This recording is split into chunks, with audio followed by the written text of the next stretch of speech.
Alors, on est content d'être avec vous ce matin. Ce qu'on souhaite faire, en fait, c'est présenter la nouvelle réalité des entreprises de Portneuf et on arrive à le faire grâce à cliqueportneuf.tv qui, gracieusement, là, nous offre tous ces services-là de coordination, même de mise en ligne. Après ça, vous allez pouvoir visionner ces émissions-là un petit peu partout dans la région avec justement cliqueportneuf.tv et sur la page Facebook pour l'instant de la Chambre de commerce de l'Est de Portneuf. Alors, moi-même, c'est Katia Desgranges. Je suis une femme d'affaires. Je suis en affaires depuis 1994. Je suis designer d'intérieur, coach de médias sociaux. J'ai aussi un immeuble à revenus avec des logements. Et puis, maintenant, j'ai le mandat là, de faire la direction générale de la Chambre de commerce de l'Est de Portneuf depuis décembre 2019. Alors, j'ai le plaisir d'être celle qui va vous poser des questions. J'aimerais ça dire bienvenue à Nancy Terrien, qui est en stratégie de formation. Bonjour, Nancy. Bonjour, Katia. Merci beaucoup d'être là ce matin. On a aussi M. Denis Lépine, qui est maire de Saint-Alban, en fait. Bonjour, M. Lépine. Bon. Bonjour. Et on a aussi Jacinthe Carpentier, qui est couturière à Pont-Rouge et une nouvelle membre de la Chambre de commerce. Bonjour, Jacinthe. Bonjour. Bonjour. OK. Alors, je vais faire un petit peu un tour de table pour savoir un peu qu'est-ce qui a fait que vous êtes rendu où vous êtes aujourd'hui. Et peut-être me dire, c'est ça, selon vous, selon chacun, là, votre cheminement un petit peu, puis vos motivations à être où vous êtes aujourd'hui. Donc, puis je vous invite à poser des questions si jamais ça pique la curiosité des fois, là, soyez très à l'aise de le faire. Donc, on peut commencer avec Nancy. Oui, merci, Katia. En fait, tout d'abord, merci beaucoup de l'invitation. C'est une belle opportunité qui est offerte aux entrepreneurs du comté de Portneuf. Donc, félicitations pour cette initiative. Merci. En fait, moi, je me présente. Je demeure à Grondines. Je suis consultante en stratégie de formation et en gestion de changement. Donc, en fait, concrètement, ce que je fais, c'est que j'accompagne les organisations qui souhaitent bâtir des formations sur mesure pour développer les compétences de leurs employés. Je travaille normalement avec des experts de contenu qui, eux, détiennent la connaissance, mais pas nécessairement les bons principes pédagogiques ou les bons principes de formation. Donc, je les aide justement là, à gérer leur savoir qu'il ne faut pas nécessairement prendre pour acquis parce que quand on pense aux gens qui quittent à la retraite ou d'une entreprise qui perdent des ressources de manière précipitée, comme on a vu dans la crise actuelle, mais c'est des savoirs importants pour l'entreprise là, qui quitte en même temps que le personnel. Donc, à ce moment-là, souvent, les gens ne prennent pas le temps de transmettre ces connaissances-là avant de quitter. Donc, ça peut mettre à risque les opérations pour les entreprises. Donc, moi, je les accompagne là, pour gérer ces savoirs-là.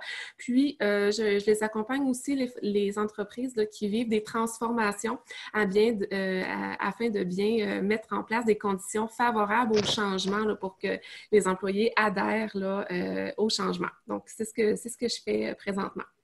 C'est bon. Mais qu'est-ce qui t'a amené là, en fait? Oui, en fait, moi, je suis dans le domaine de la formation depuis les 20 dernières années.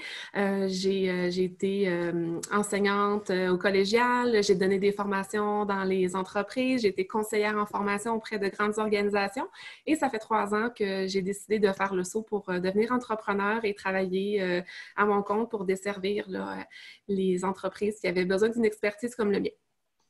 Super! J'aimerais ça entendre, Monsieur le maire, Monsieur Lépine, comment vous êtes arrivé à devenir maire? Vous avez un background qui est quoi? En tout cas, parlez-nous-en. Ouais, moi, originellement, j'étais un dessinateur en architecture et puis je suis originaire de Saint-Marc-de-Carrière. Et puis, j'ai épousé une madame de Saint-Alban. Fait que on est venu rester à Saint-Alban en 81. Là, je suis revenu de cette île. Ma première élection à la politique, j'ai tout le temps eu ça pas mal. Et puis, j'ai été réélu une première fois en 2005, là, en 92 jusqu'en 2005. Après ça, j'ai eu un petit repos de 12 ans. Et je suis revenu là, à la dernière élection là, pour un autre mandat encore une fois. Là. On aime ça. En fin de compte, on aime servir les gens puis faire de la politique. Bon, j'ai fait de la provinciale, je me suis présenté à ADQ en 2003. Puis, on est là tout le temps. Je suis président de la ressourcerie de Portneuf à Saint-Marc depuis 20 ans, président fondateur de la Maison des aînés à Saint-Alban depuis 30 ans. Fait qu'on est pas mal toujours impliqués là, à gauche et à droite. Puis, on aime le public, on aime savoir les gens. Puis, la municipalité, je vous dirais qu'au deuxième mandat, je m'aperçois que ça a beaucoup évolué. Les gens ont changé, puis c'est beaucoup différent que dans mon temps à moi. Je dirais que dans le temps, c'était plaisant, mais maintenant, c'est très, très, très plaisant de faire de la politique. Là. La politique dans Portneuf a changé aussi. C'est terrible. L'unité régionale est très, très forte. Là. Ça, je peux vous en parler longtemps. Super. Et Jacinthe, si tu veux ouvrir ton micro avant de nous parler, pour nous expliquer en fait c'est quoi ton cheminement, parce que toi, je pense que ça fait pas tellement longtemps que tu as parti ton entreprise en couture. Non, ça fait 6 mois environ que Création Jacquardou est née. J'ai fini mon cours en couture en novembre et tout de suite après, j'ai commencé à avoir des petits contrats. Mais moi, à la base, je suis infirmière auxiliaire. Je m'étais spécialisée en soins podologiques. J'ai fait ça 10 ans de temps jusqu'à temps que je décide de suivre mes passions et de créer de mes propres mains. Là, c'était un besoin. Alors, j'ai été faire une formation de 2 ans, un DEP à Willbrod-Bérève. Et depuis ce temps-là, je suis couturière, je fais les retouches, c'est ainsi beaucoup de masques aussi. Forcément. Oui. Alors, c'est ça. C'est un petit peu mon parcours. Très court, mais qui, j'espère, va durer encore beaucoup d'années. C'est bon. Je pense que c'est ça, Jacinthe est membre de la Chambre de commerce de l'Est de Portneuf. Nancy, toi, tu es membre de la Chambre de l'Ouest. Qu'est-ce que vous aimez? Puis, monsieur le maire, vous pouvez commenter aussi parce que forcément, là, vous êtes en contact avec les entreprises de la région. Là, mais qu'est-ce qui fait que vous aimez ça, faire partie d'une chambre de commerce, en fait? Moi, c'est de connaître des gens, de connaître les entreprises. Je pense que c'est ce qui va m'aider aussi à me faire connaître en même temps. C'est bon. Alors, c'est ça. C'était surtout pour ça, là, les opportunités. Oui, grâce à toi. C'est bon. Effectivement. En fait, de mon côté aussi, c'est un peu la même chose. C'est de pouvoir se faire connaître à travers le secteur, à travers le comté. En fait, la Chambre de l'Ouest de Portneuf est beaucoup tournée vers les entreprises auxquelles je pourrais, avec laquelle je pourrais travailler pour pouvoir répondre à leurs besoins. Alors, dans les grandes entreprises, on a beaucoup d'usines dans l'ouest de Portneuf. Donc, alors, je voulais aussi contribuer là, à l'intelligence collective là, de notre secteur, contribuer à développer les compétences du comté de Portneuf. Super. Puis, M. Lépine, est-ce que vous êtes impliqué un petit peu forcément avec la Chambre de commerce de l'Ouest?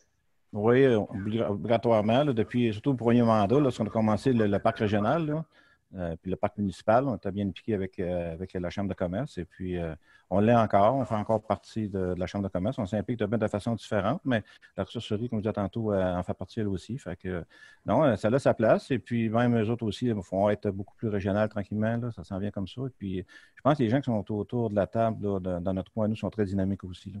Oui. C'est bon.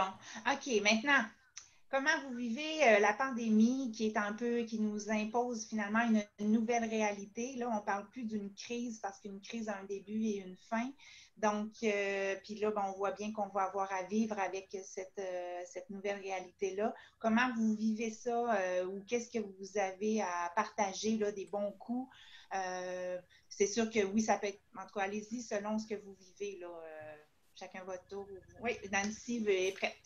En fait, effectivement, un contexte actuel comme ça, c'est pas sans nous déstabiliser, bien évidemment.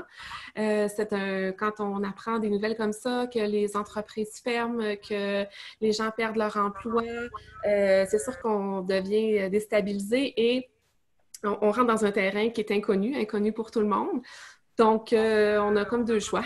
Soit d'être anxieux, c'est sûr que c'est une phase que tout le monde, que plusieurs sont passés à travers.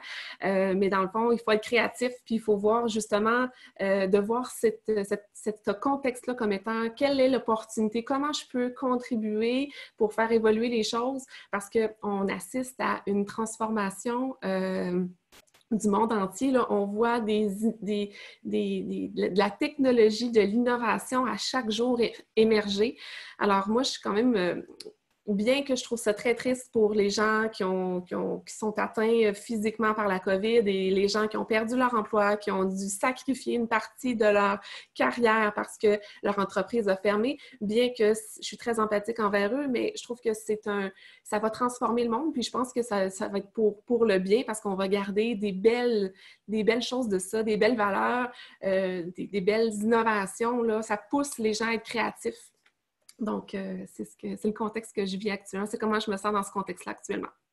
C'est bien. Est-ce qu'il y a quelqu'un d'autre qui voudrait nous partager comment vous vivez cette période de changement? Oui, je peux y aller, là. Parfait. Nous, ben, comme je disais tantôt, on a plusieurs chapeaux. Pour la municipalité, ça a quand même bien été. Puis là, on a du nouveau. On a le bureau de la SAAQ là, qui est chez nous présentement. Fait que c'est une autre manière de vivre. On est sur rendez-vous présentement, ça va bien. Pour le parc naturel, ils ont commencé les opérations il y a peut-être 2 semaines à peu près. Ça va quand même bien. Et comme vous dites tantôt, ils sont très imaginatifs, eux autres aussi, sur le côté. Les gens partagent bien l'ensemble. La ressourcerie, on a ouvert hier seulement l'après-midi, temporairement. Les gens le matin, les employés, puis c'est une entreprise d'économie sociale, les gens se portent quand même assez bien. Il y a un ou deux problèmes des gens qui n'ont pas de gardien ou des choses du genre, mais dans l'ensemble, c'est la moyenne générale. Et en plus, je fais l'autobus scolaire, là. On nettoie par autobus, là, les minibus. Là.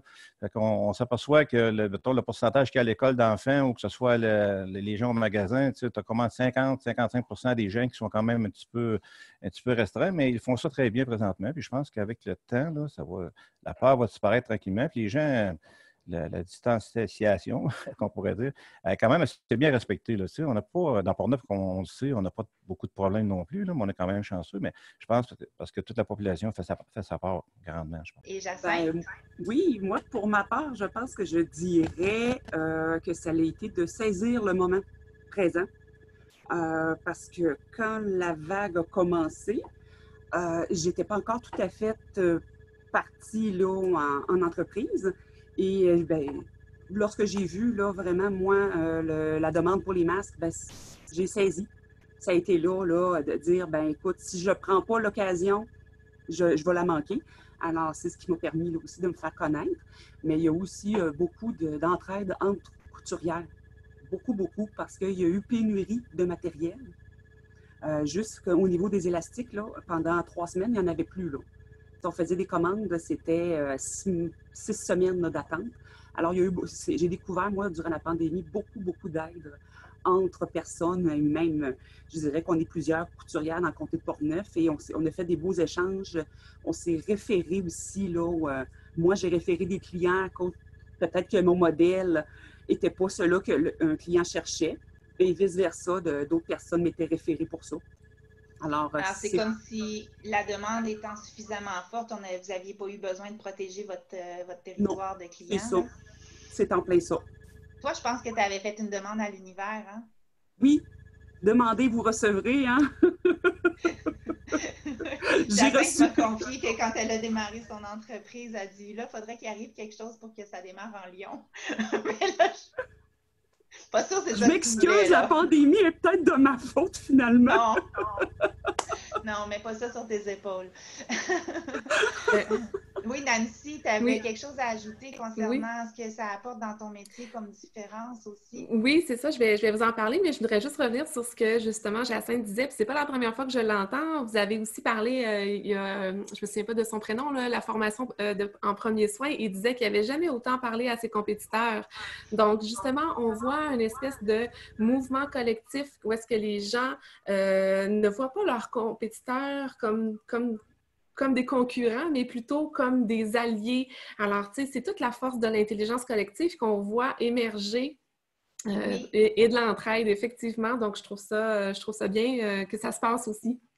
J'aurais peut-être pas les bons mots là-dessus, mais quand on parle justement d'avoir une chaîne d'approvisionnement qui est plus locale, je pense que ça va un peu dans ce sens-là aussi. Là. Donc, si les gens s'allient ensemble, mais ils apprennent à se connaître, puis éventuellement, ils peuvent se dépanner, s'entraider au lieu d'aller tout le temps à l'extérieur du pays. effectivement. C'est bon. C'est ça. Puis moi, en fait, j'ajouterais que de mon côté, bien, la transformation au niveau des formations, parce que les gens rapidement se sont transformés, ont repensé en fait leur stratégie de formation parce qu'il ne s'agit pas nécessairement de prendre des contenus de formation, une formation de 3 heures en salle pour faire 3 heures en Zoom. Là. Il faut réfléchir, il faut changer, il faut engager le participant, il faut encore plus l'engager quand on est à distance. Donc, c'est un mouvement aussi. Là. On le voyait de plus en plus avec l'intelligence artificielle là, qui commençait à se mettre dans la pédagogie, quand l'environnement externe comme ça fait une pression au niveau du changement, ben ça amène des belles choses. C'est vrai. À ce sujet-là, justement, nous, on s'est parlé, Nancy, puis on a décidé de tenter le coup avec le PACME. Alors, on a fait des demandes de subventions au PACME. On n'a pas eu les réponses encore, mais si ça fonctionne, on va avoir comme 3 options.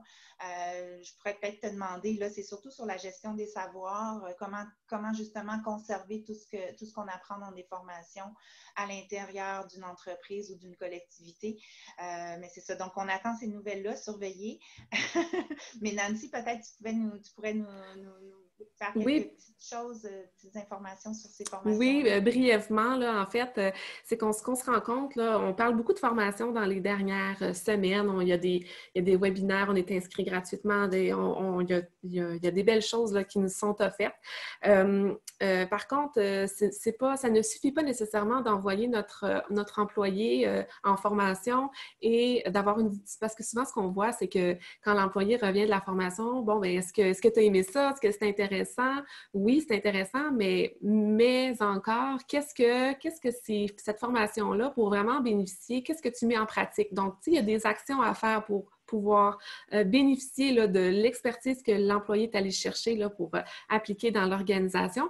Puis, un autre sujet de formation, comme je l'ai expliqué tantôt, là, comment faire en sorte de conserver l'actif du savoir là, à l'intérieur de l'entreprise. Donc, comment documenter ce qu'il y a dans la tête des employés pour que ça puisse servir et comment transmettre cette information-là à un nouvel employé. Alors, c'est des choses qui risquent de vous être offertes prochainement. C'est bien. J'aimerais ça continuer sur ça, mais je vais essayer d'équilibrer le temps de chacun aussi. Est-ce que... comment vous voyez l'avenir? Un petit peu, peut-être commencer par M. Lépine. Comment vous voyez les prochains mois? Les prochains mois, moi, j'ai l'impression que je suis très optimiste, là, et puis je pense que l'été va passer. Là, on a eu la bonne nouvelle que les terrains de jeu, là, ils vont être, j'appelle ça terrains de jeu de montant, là, mais des camps de jour, là, ils vont être ouverts et puis il n'y aura pas de restrictions. Ça va donner une bonne chance. Là. Ça va donner une chance d'avoir du personnel aussi nécessaire. Il y a bien des villes qui étaient déjà prêtes. Ça les dérange un peu qu'il n'y ait plus de groupes restreints, là, parce qu'ils avaient engagé quand même bien des gens. Là. Je pense que ça passé, et puis le printemps va commencer, puis les écoles à l'automne, bien, il va falloir moi, pour ma part, faire sorte d'école parce qu'on ne peut pas avoir peur toute notre vie. On sait que c'est très bien assez concerné, centré dans les CHSLD, là, les personnes un peu plus vieilles. Là. Mais je pense qu'il va falloir absolument que les gens ils vont reprendre confiance, vraiment, la partie qui ne l'est pas nécessairement. C'est sûr que socialement, il faut réajuster tout ça au point de vue des garderies et toutes les affaires qui tournent autour. Là. Mais je pense que honnêtement, les gens sont quand même sont au fait que ça va prendre un autre départ. On ne peut pas passer notre vie là, toute en restriction comme ça. Là. Honnêtement, j'ai un bon espoir que les gens vont partir sur l'autre côté. Là. J'aime votre façon de le voir, mais j'aimerais ça comprendre comment on fait pour...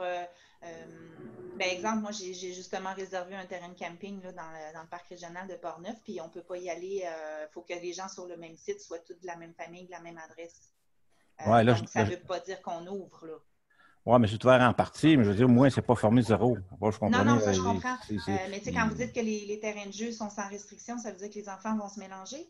Il n'y aura pas de nombre limite par employé ou par gardienne, si vous voulez. Ça fait déjà une grosse différence. Donc, il n'y aura pas de différenciation. Il va en avoir quand même, mais il ne sera pas restreint par, mettons, 7 par la madame qui s'en occupe. Là.